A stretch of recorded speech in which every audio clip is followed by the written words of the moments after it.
할렐루야.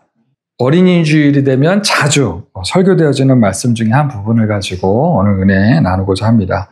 오늘 본문 주제는 어린이가 아니라 어떤 사람이 천국에 갈 수 있는지, 천국 갈 수 있는 사람에 대한 이야기를 하고 있는 게 사실 오늘 이 본문 말씀이에요. 1절을 보니까 제자들이 예수께 나와 이르되 천국에서는 누가 크니까? 라는 질문을 합니다. 예수님께.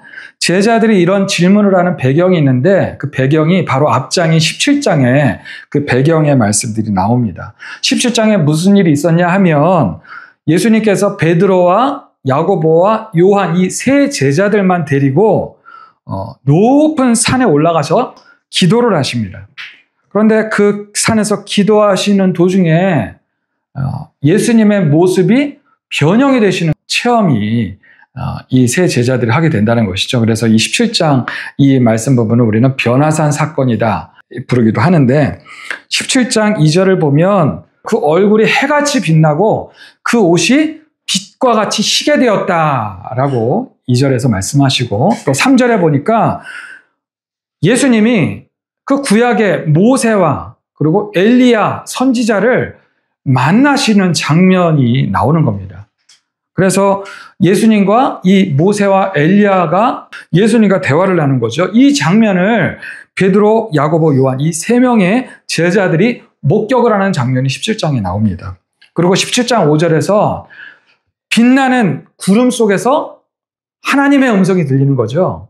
이 세 제자들에게 이는 내 사랑하는 아들이요 내 기뻐하는 자니 너희는 그의 말을 들으라. 이 구름 속에서 하나님의 음성이 들리는 겁니다. 이 놀라운 장면을 보고 들은 이 세 제자들이 이 반응이 어떻겠습니까? 심히 두려워서 덜덜덜 떨고 있었다는 것이죠. 그때 이제 예수님이 이 세자들한테 다가오셔서 이 세 제자들을 데리고 이제 다시 내려가시면서 이제 이렇게 얘기하시죠. 내가 다시 죽었다가 살아나기 전까지는 너희들 오늘 이 일들에 대해서 누구에게도 이야기하면 안 된다. 당부하시면서 이제 내려가게 됩니다. 여기서 제가 이제 궁금한 점이 하나 생겼는데 왜 예수님이 다른 12제자들 중에서 이 세 제자들만 데리고 이 높은 산에 올라가셨을까? 이 산이 어떤 산이었나라는 부분에 대해서 학자들의 이야기들이 있는데 이 산이 나사렛이라고 하는 마을에서 동쪽으로 한 9km 정도 가면 다볼산이라고 하는 높은 산이 있대요. 이 다볼산의 높이가 560m라고 하거든요. 우리 태조산 높이가 몇 미터인 줄 아세요? 420m라고 합니다. 420m. 그런데 이 560m 되는 산, 9km를 걸어가서 560m 되는 산을 올라가기가 쉬웠을까요? 쉽지 않았을까요? 그렇게 쉽지는 않았을 거라는 생각이 들어요. 왜 예수님께서 이 높은 산을 이 세 명의 제자들만 데리고 올라가셨을까? 한편으로는 극기 훈련을 시키시려고 그런 건 아닐까. 그런데 성경학자들에 의하면 아마도 이 12명의 제자들 중에서 이 3명의 제자들이 성격적으로 가장 문제아들이었다는 거죠. 그러니까 베드로 한번 보면 베드로는 우리가 잘 알다시피 적극적이지 않습니까? 열정이 있고 그런데 또 급하고 순간순간 욱하는 성격을 가진 이 베드로가 뱃사람이잖아요. 뱃사람들이 보면 굉장히 좀 이렇게 거칠기도 하고 막 이렇게 드세기도 하잖아요. 이 베드로도 역시 뱃사람이었기 때문에 거칠고 모난 성격을 가진 사람이었다는 것이죠. 그래서 마태복음 16장에 보면 예수님의 제자들한테 사람들이 나를 누구라 하느냐 이렇게 질문하는 그런 부분이 나오죠. 그때 이제 제자들이 예수님을 걸어서 세례 요한이라고 하기도 하고 예레미야라고도 하고 엘리야라고도 하기도 하고 선지자 중에 하나라고도 그렇게 얘기하더라고요. 그랬더니 예수님이 한 번 더 질문을 하시죠. 너희들은 그러면 나를 누구라고 생각하느냐? 그때 제자들이 쭈뼛쭈뼛 하고 있었어요. 그때 누가 나섭니까? 그 유명한 마태복음 16장 16절 말씀을 보면 베드로의 신앙 고백이 나오죠. 너희는 나를 누구라 하느냐? 그때 베드로가 불쑥 나서더니 주는 그리스도시요 살아계신 하나님의 아들이십니다. 이런 신앙의 고백을 하죠.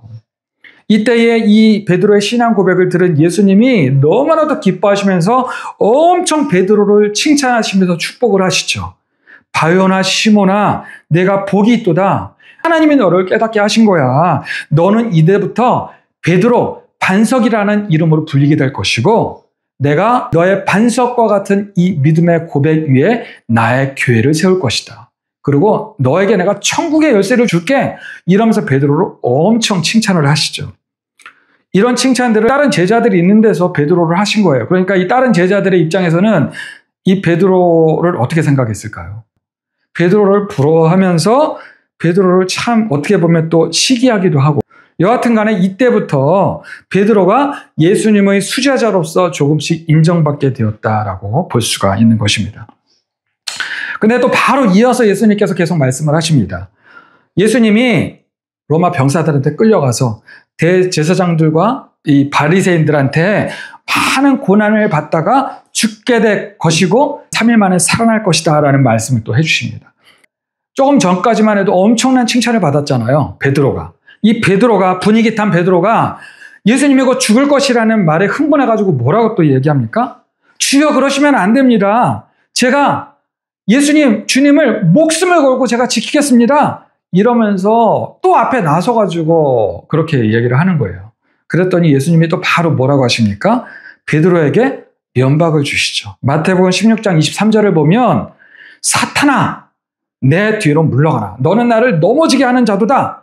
내가 하나님의 일을 생각하지 아니하고 도리어 사람의 일을 생각하는도다. 베드로에게 그렇게 면박을 주십니다. 베드로를 사탄아 그러면서 꾸짖으시는 거죠. 이 베드로의 위신이 순간 어떻게 되었겠습니까? 제자들 사이에서도 서로 은근히 비교하면서 은근히 눈에 보이지 않는 주도권 싸움을 하고 있고, 누가 예수님의 수제자일까? 이러면서 서로 경쟁하는 그런 것들이 은근히 있었다는 것을 복음서를 보면 알 수가 있거든요. 조금 전까지만 해도 엄청난 칭찬을 들었던 이 베드로가 예수님으로부터 사탄이라는 소리를 들었을 때 이 베드로의 마음이 어떻겠을까요? 무너지면서 자존심도 상하고, 그랬던 이 베드로를 예수님이 특별히 이 높은 산으로 데리고 올라가셔서 이렇게 특별한 체험을 하게 하셨다는 것이죠. 자, 야고보와 요한, 이 야고보와 요한도 이제 산으로 데리고 올라가셨는데, 이 야고보와 요한은 형제지요. 야고보와 요한은 한 형제입니다. 이 형제들에게 예수님께서 별명 하나를 붙여주셨는데, 마가복음 3장 17절에 보면 이 형제들의 별명을 보아너게라는 별명을 붙여주셨어요. 이 보아너게가 우레의 아들이라는 뜻입니다.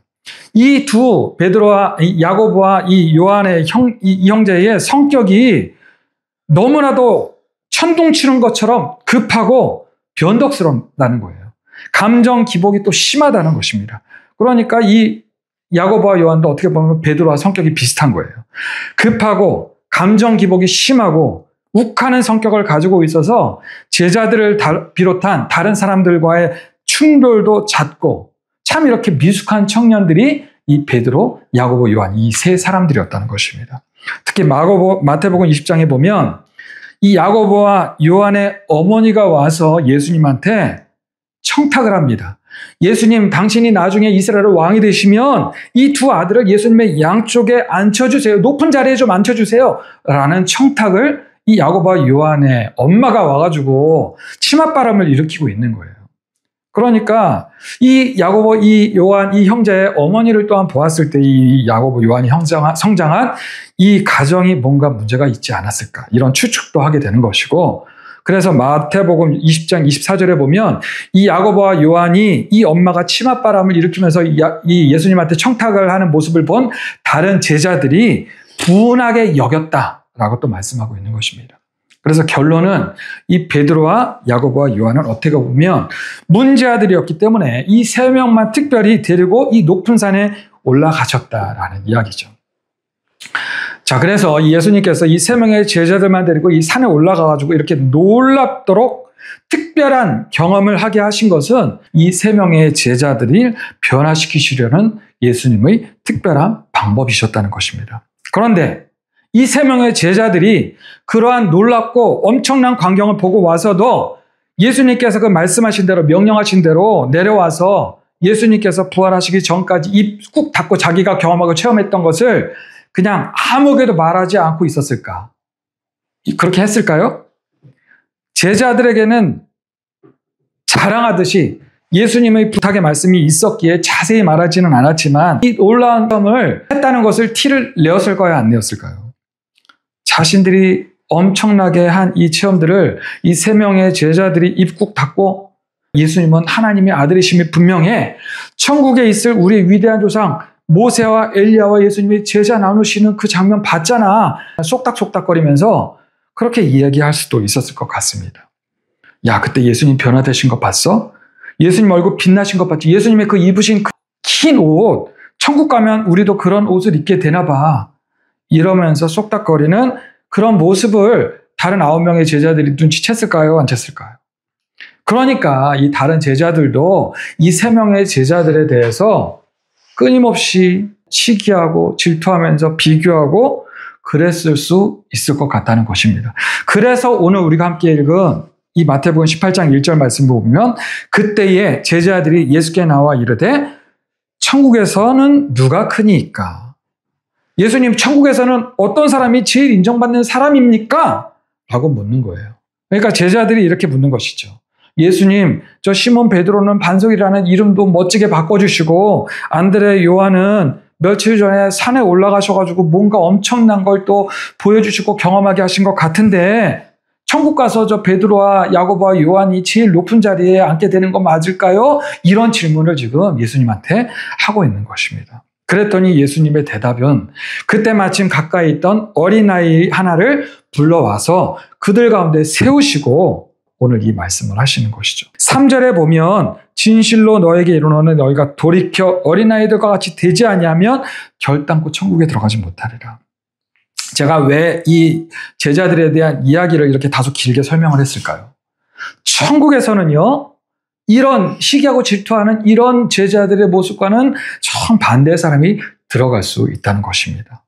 제자들은 3년이나 예수님과 다니면서 훈련을 받은 그런 사람들이었지만 이 제자들의 신앙의 수준은 여전히 성숙하지 못한 신앙을 가지고 있었다는 것을 보여주는 것입니다.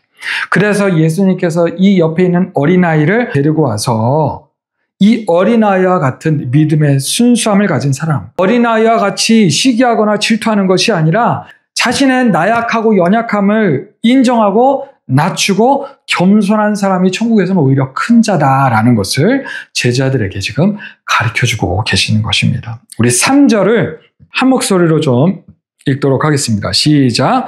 이르시되 진실로 너에게 이르노니 너희가 돌이켜 어린아이들과 같이 되지 아니하면 결단코 천국에 들어가지 못하리라. 이 말씀에서 가장 강조하시는 중요한 단어가 있습니다. 가장 중요한 단어는 돌이켜라는 단어입니다. 돌이켜. 너희가 돌이켜 어린아이와 같이 되지 아니하면. 이 돌이켜라는 단어는 헬라어 원어를 보면 스트라페테라는 단어예요. 스트라페테. 우리 제가 뒤에 요약본에 이제 그 헬라어를 써놨는데 이렇게 꼬불꼬불하게 생긴 게 이 스트라페테라는 단어인데 이 스트라페테라는 단어는 헬라어 문법을 통해서 보면 제2 과거형 동사라는 것입니다. 영어나 뭐 한국 문법에는 없는 문법이에요. 헬라어 문법에만 있는 문법인데 이 제2 과거형 동사는 즉각적이고 단회적인 행동을 이야기합니다. 그래서 이 스트라페트라는 돌이켜라는 단어는 몸의 행동을 돌이키는 것뿐만 아니라 마음을 돌이키라는 거예요. 단지 행동의 변화만을 이야기하는 것이 아니라 마음의 변화를 이야기하고 있는 것이고 참회와 중생을 이루는 전인적인 완전한 변화를 말하는 것입니다. 은혜 받고 잠깐 변화된 척만 하는 것이 아니라 저 수련회나 어디 가가지고 부흥회 가가지고 은혜 받고 잠깐 변화되는 것이 아니라 내 안에 있는 교만과 욕심과 가식적이고 외식적인 그런 죄악된 마음을 완전히 버리고 돌이켜서 거듭나야 하는 것. 이것이 이 스트라페트 돌이킨다는 뜻인 거예요. 그러니까 참회하고 완전히 거듭나서 어린아이와 같은 믿음이 되어야 한다는 것입니다. 그렇다면 이 어린아이와 같은 믿음이 무엇일까? 이 어린아이와 같은 믿음에 대해서 무엇일까 묵상을 계속 하다가 제가 예수님께서 이때 세우신 이 어린아이는 몇 살쯤 된 아이였을까라는 생각을 한번 해봤어요. 우리는 몇 살쯤까지를 어린아이로 볼까요? 초등학생? 요즘에는 초등학교 1, 2학년도 그렇게 순수하지 않은 것 같아요, 요즘에는. 네. 정말 순수하고 정말 부모 말을 정말 잘 믿을 나이대가 미운 7살 되기 전 나이. 요즘에 미운 7살이 아니라 미운 5살이라고도 하는데 정말 그 4, 5살 되는 정도 되는 그때가 가장 부모를 완전히 믿어주고 엄마 아빠 말을 잘 따라주고 엄마 아빠와 함께 있을 때는 정말 아무런 근심 걱정하지 않는 그런 어린아이와 같은 순수한 믿음, 그런 믿음이 바로 우리의 믿음이 되어야 한다는 말씀인 것입니다. 근데 여러분, 이러한 믿음이 어디서 오는 것일까요? 우리가 내 의지로 돌이켜서 어린아이와 같은 믿음으로 회복될 수 있을까? 내 힘과 의지로 이런 어린아이와 같은 믿음으로 내가 돌이켜서 회복될 수 있는 것이 가능할까? 절대로 불가능하다는 것이죠. 우리 인간은 언제나 보면 작심삼일이죠. 작심삼일이 아니라 작심삼천것 같아요.